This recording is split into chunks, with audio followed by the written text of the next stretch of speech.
Welcome back to the Texas Insurance Training Academy channel. I'm your host, and today we are demystifying the licensing process. We're going to break this down into a clear chronological checklist. We will cover the basic prerequisites, choosing your specific license type, the truth about pre-licensing education, the Pearson VUE exam, and the application process itself. By the end of this video, you will have a complete mental map of your journey from applicant to licensed agent. Let's dive in. First, let's clear the deck with the non-negotiables. These are the basic requirements you must meet before you even think about studying.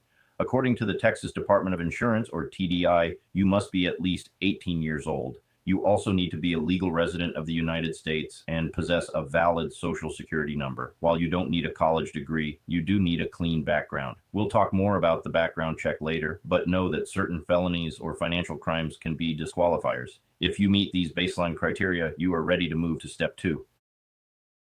Not all insurance licenses are created equal. You need to decide what you want to sell. The two most common paths are general lines, life, accident and health, and general lines, property and casualty.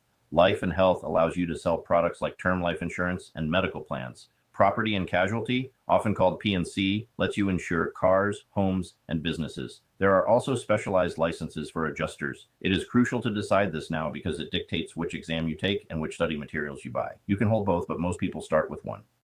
Here is where things get interesting in Texas. Unlike some other states, Texas does not legally require you to complete a pre-licensing course before taking the exam. However, trying to skip this step is a massive mistake. The state exams are rigorous, covering complex state statutes and federal regulations. The pass rates for those who wing it are statistically low. We highly recommend enrolling in a comprehensive pre-licensing course. These courses, whether online or in person, are designed to teach you exactly what is on the test, from contract law to specific Texas insurance codes. Think of it as an investment in passing on your first try.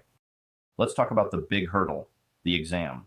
In Texas, insurance exams are administered by a company called Pearson VUE. You will need to create an account on their website to schedule your test. The cost is typically around $43 per attempt. Now, depending on the license you chose, the exam length varies. For example, the General Lines Life and Health exam consists of 150 questions, and you have 150 minutes to complete it. The passing score is 70%. It is a multiple choice test, but don't let that fool you. The questions are often scenario-based, requiring you to apply the law, not just memorize definitions. Make sure you arrive at the testing center early with 2 forms of identification. While you are preparing for your exam, you should also handle the background check. Texas requires electronic fingerprinting for all applicants. This service is provided by IdentoGo. You cannot just go to a local police station. You must book an appointment through IdentoGo specifically. The fee is generally around $40 to $50. Once your fingerprints are scanned, they are sent to the Texas Department of Public Safety and the FBI. TDI will link these results to your application. A pro tip here, do this around the same time you schedule your exam so the results are ready when you pass. You've studied, you've passed your exam, and your background check is clear. Now, you officially apply for your license. You will do this online through a portal called CIRCON, or the National Insurance Producer Registry. The state application fee is $50. The application will ask for your personal details and employment history. Be 100% honest on this form, especially regarding any past legal issues. Discrepancies here can lead to delays or denials. Once submitted, processing times can vary, but if everything is in order, you could be licensed in a matter of weeks. Getting the license is just the beginning. To keep it, you must adhere to continuing education, or CE, requirements. In Texas, you are required to complete 24 hours of continuing education every 2 years.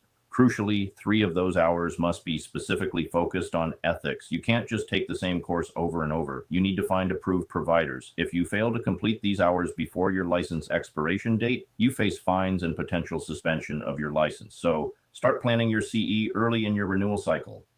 Before we wrap up, I want to share a piece of advice from industry veterans. The hardest part of this entire process isn't the application fee or the fingerprinting. It's the mental game of the exam. Many people fail because they underestimate the state law portion of the test. They study the general insurance concepts but ignore the specific Texas fines and regulations. Do not make that mistake. Focus heavily on the state-specific chapters of your study guide. So there you have it. To become a licensed insurance agent in Texas, you need to meet the age and residency requirements, choose your line of authority, ideally take a pre-licensing course, pass the Pearson VUE exam with a 70% or higher, get fingerprinted at Identigo, and submit your application on CertCon. It sounds like a lot, but if you take it one step at a time, it is entirely achievable.